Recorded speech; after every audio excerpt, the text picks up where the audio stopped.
Всем доброй ночи. Итак, друзья мои, перед вами та самая хозяйка Медной горы. Дело в том, что я хотела найти ее статую в любом качестве для проведения ритуала. Но я вам уже говорила, что я давно не удивляюсь, поскольку духи меня слышат и дарят мне то, что я хочу. У меня есть такая красивая шкатулка, хозяйка Медной горы, но там она изображается в виде ящерицы. Поэтому не совсем подходила для ритуала. Здесь ящерица, как видите, у нее на плече сидит. Кто она такая, хозяйка Медной горы?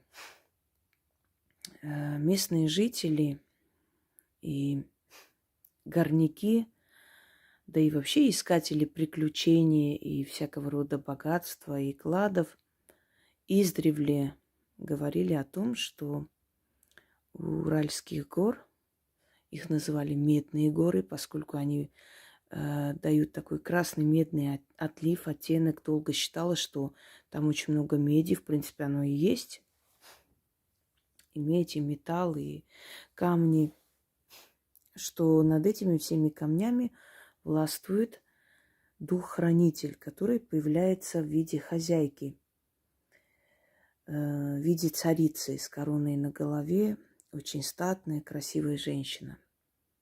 И если она на кого-то рассердилась, то этот человек не жилец. Лучше ему больше в эти горы не подниматься. И в эти шахты тоже не спускаться. Но если ей кто-либо понравился, если она испытала симпатию кому-либо, она этого человека одаривает всякими богатствами. Вот перед вами уральские самоцветы. Здесь не только, конечно, уральские, но в основном многие из этих камней уральские самоцветы. Что такое самоцвет? Это не тип камня, это просто цветные камни, то есть это не белые камни. Считается, что камень приобретает определенный цвет под влиянием атмосферного давления, почвы, химических реакций, энергии солнца и так далее, различные причины. Что в основном изначально камни белые, по сути. Но потом, перемешиваясь там с различными элементами, они дают такой цвет. Это имеется в виду кристаллы. Но на Урале находят и добывают не только кристаллы, но и очень много остальных знаменитых камней. Сейчас не знаю точно, добывают ли там алмаз. Одно время добывали. Но алмаз не только в Якутии, он есть и на Урале. Так вот,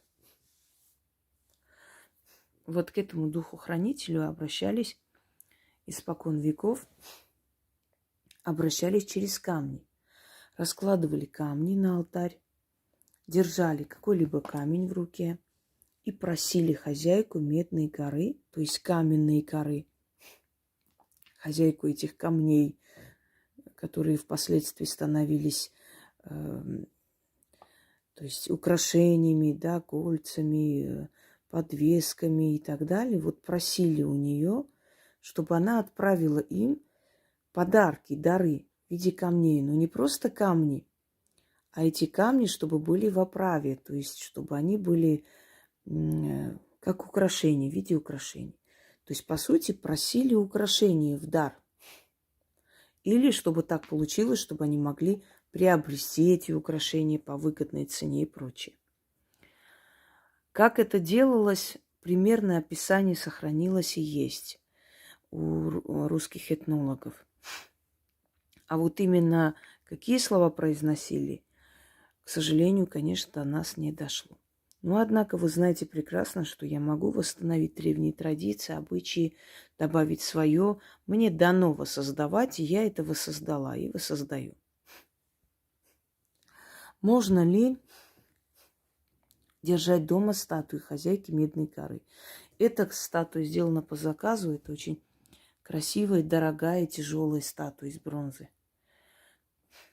Вы можете распечатать эту красивую картину, да, с ее изображением. Можете найти. Но хочу вас предупредить, это сильная сущность.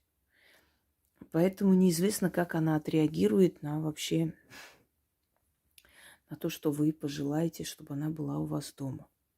Это очень сильная сущность, поэтому не спешите. Просто проведите ритуал с камнями. Он уже у вас получится. Не спешите приобретать ее, потому как те духи-хранители, которые испокон веков существуют у народов, то есть это реальные персонажи, это не сказки и легенды, они грозные, они сильные, они же очень древние. И потому мало ли как они отреагируют на человека, который держит их статуи. Потому как статуя, что такое статуя? Это выказывание уважения этой силе. И вы поворачиваете к себе внимание этой силы, понимаете? Вот есть статуя этой сущности, этого духа, этого хранителя, значит, туда будет идти и энергия этого хранителя. И не всегда энергия этого хранителя может совпасть с вашим, не всегда понравится ей, как вы обращаетесь с ее силой в вашем доме и так далее. Поэтому давайте не рисковать. Плохо не будет ничего, но очень много может она забрать энергии. Такое возможно. Потому как она дух. Реальная сила, которая хранила Уральские горы. И хранит до сих пор. И она являлась и является. Я знаю лично людей, которые видели ее.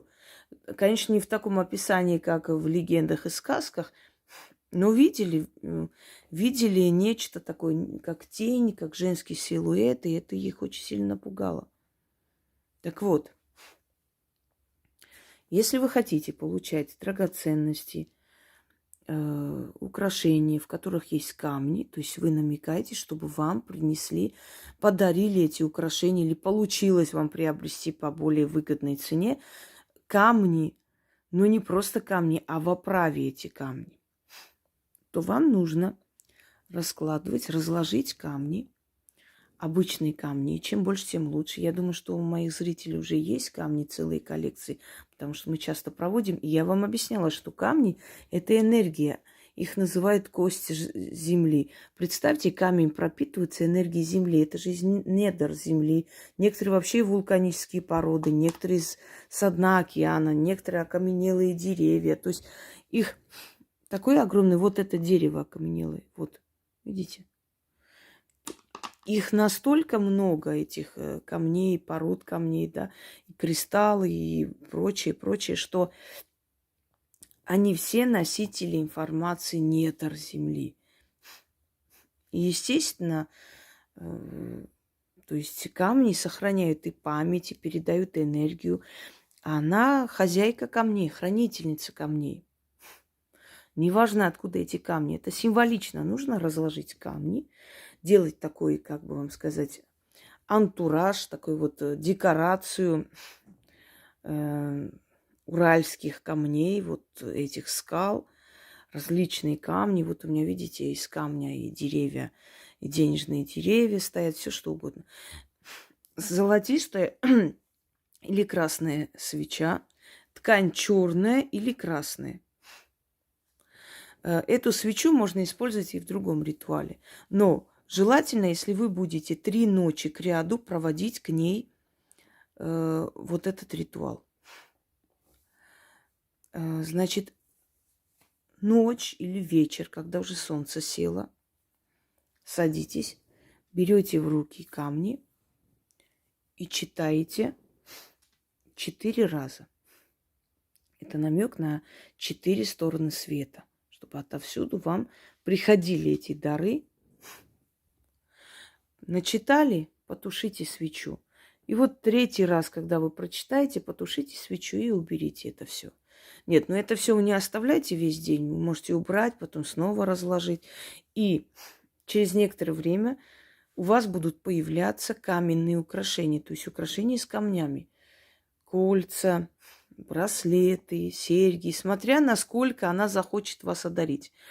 Вначале захочет, топазом одарит, потом захочет, одарит бриллиантами.